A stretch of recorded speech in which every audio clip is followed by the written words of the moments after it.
Good morning, my public. તમે કેમ છો? સરસ યા બહુ સરસ. This is Rashi by your side to make your accounting concepts clear. And now, today we'll be learning about balance of payment and balance of trade. Since in the first video, we started with balance of trade. I explained you what is balance of trade, what does it gets covers in it, what are its scope, and then what is its formula, and so we did for balance of payment. And now the time is to compare both of them because you have understood both of the concepts. So let's begin. So first of all, we must start with that balance of payment. It is a systematic record of the transaction of the entities with rest of the world.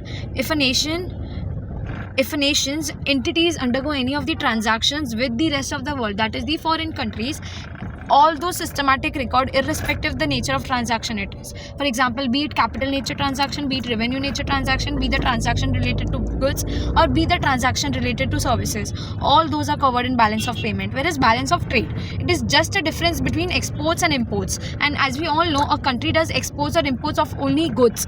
It can't have exports or imports of the services. Services are receipts or payments. They are not exports or imports. Imports and exports are terms specific to visible items, that are goods. So for that, a second point come that balance of payment includes both visible as well as invisible items. Whereas balance of trade में सिर्फ visible items आते हैं. Visible items में क्या आता है? सिर्फ goods आता है. Whereas जो balance of payment होता है उसमें visible भी आता है which is goods, और invisible आता है. Invisible में आप दो categorization कर सकते हो, capital nature transactions as well as services वाले transaction. अभी services वाले transaction का one of our examples is chartered accountant की services. अभी जो big four firms होते हैं, what does they do? They are a LLP. They are a firm which provides services to rest of the world. What they do is they have statutory auditors in them as hired as a statutory auditor. The partners of that LLP firm are statutory auditors and they provide services. They have connection with rest of the world. So that chartered accountant audit service which they provide is covered in balance of payment and not in balance of trade. So one of that examples. And another example, if I give of capital nature transactions, these transactions are related to funding like loan taking, bills of payment, letter of undertaking, letter of credit. There are a lot of services that we take, in fact capital nature services that we undertake from rest of the world, and that too is covered in balance of payment.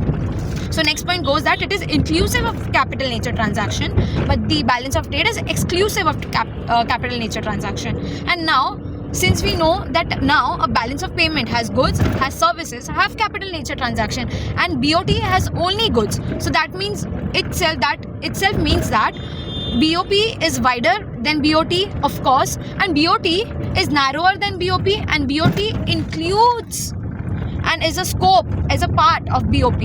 Okay, now the formula of BOP is receipts minus payment, and that of BOT is exports minus imports. Now since BOP is wider, it covers the holistic view of the entire economy. उसमें economy का performance भी आ जाता है because वो goods और services की बात करता है, पोजीशन भी आता है क्योंकि वो कैपिटल नेचर ट्रांजैक्शंस की बात करता है.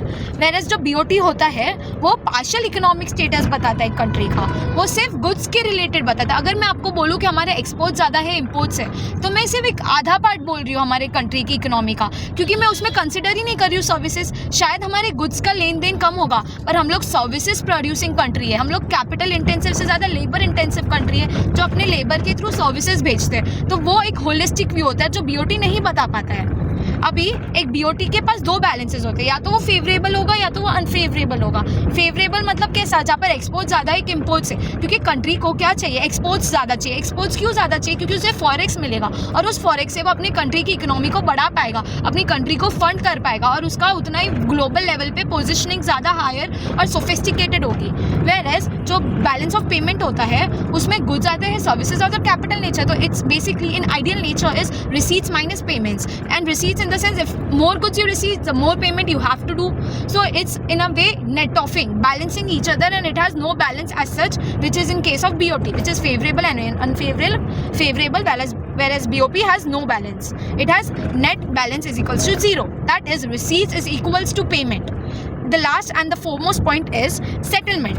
In case of BOT, unfavorable balance, which means if imports are more, it can be settled by favorable balance, which is by increasing the exports. So a country tries to balance this off. It balances its exports with imports and imports with exports so that nothing gets majorly sophisticated and majorly superior, because more exports will in a way impact the country, because in country there will be inflation and price increase because supply in country will be less, and if we take in more imports, in that case our imports will increase and forex will deplete. So we have to try to balance them off, and in BOP it cannot have settlement because there is no balance. Unfavorable BOP cannot be settled by favorable BOP. Thank you, and in case of any doubts you have in these explanations, I'll be welcoming you in my comment section, so please do comment. Bye bye, have a nice day.